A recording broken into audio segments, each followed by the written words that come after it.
Pinawi ng Department of Health ang pangamba ng publiko sa gitna ng kumakalat na super flu sa Amerika at Europa. Sa Amerika, halos 15% ang itinaas ng kaso ng influenza noong kalagitnaan ng Disyembre kung saan may mga nasawi kabilang nga isang 16 anyos na namatay 5 araw matapos makitaan ng sintomas ng trangkaso. Sa United Kingdom, tumaas ng 55% ang mga naospital dahil sa super flu noong kalagitnaan ng Disyembre.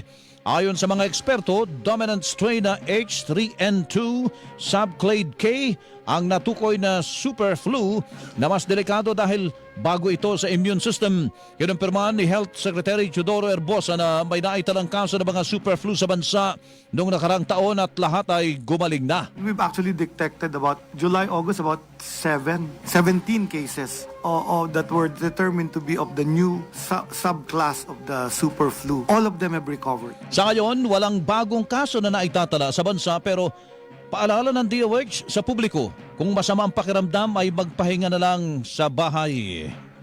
Flu is a self-limiting illness unless meron kang medical condition, may cancer ka, may elderly. If you're sick, stay at home. If you're infected, you have upper respiratory infection, you should cover your face with a face mask and then better stay at home. Ang tinig ni Health Secretary Teodoro Herbosa.